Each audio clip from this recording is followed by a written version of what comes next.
The long-awaited Witcher 3's next-gen update is coming tomorrow for the PlayStation 5 and Series X consoles. Equally, it will enhance the PC version with a suite of long-awaited upgrades including ray tracing support. 7 years after the original release, after multiple expansions and a successful Netflix adaptation, this update is the perfect opportunity to craft an ultimate version for long-term fans and newcomers alike. PlayStation 5 and Series X versions of the game offer a 60 FPS performance mode and a 30 FPS ray tracing mode, each of which uses AMD's FSR 2.1 upscaling to produce a 4K output with dynamic resolution scaling. FSR 2.1 also takes over anti-aliasing duties from the older FXAA and TAA options, providing a much more stable image as a result.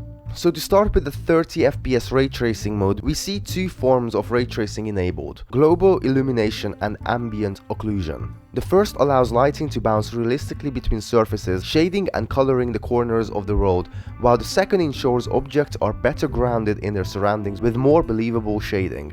Together, the effects have a transformative effect on many scenes, especially those indoors or otherwise indirectly lit. PC users have plenty to celebrate here as well.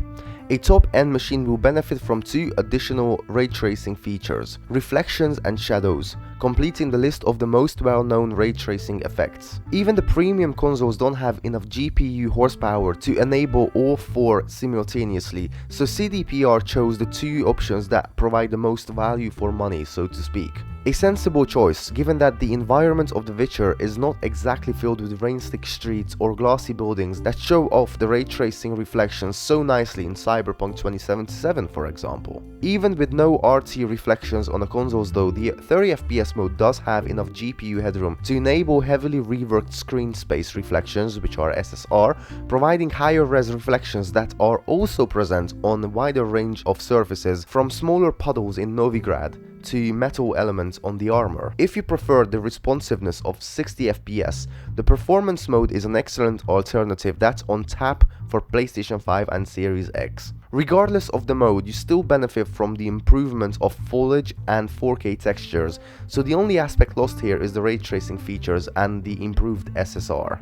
Beyond the graphical upgrades, there are plenty of other changes and quality of life improvements. For example, new weather states, higher detail self-shadowing gameplay, as well as quick sign casting, alternative camera angles, dynamic toggle for UI visibility, new default map mode, character model improvements, environmental improvements, environmental VFX tech arts, fall damage alteration, instant herb looting, slow walking with a controller. In fact, there are 3 walking speeds now depending on how hard you press on the analog stick, alternative sprint mode where you can tap the left stick, and you can switch inventory from the radar menu instead from the pause UI menu like before. CD Projekt also added a series of game enhancing mods created by the community as well as internally at the studio, a photo mode, and even some new Easter eggs related to the Netflix show.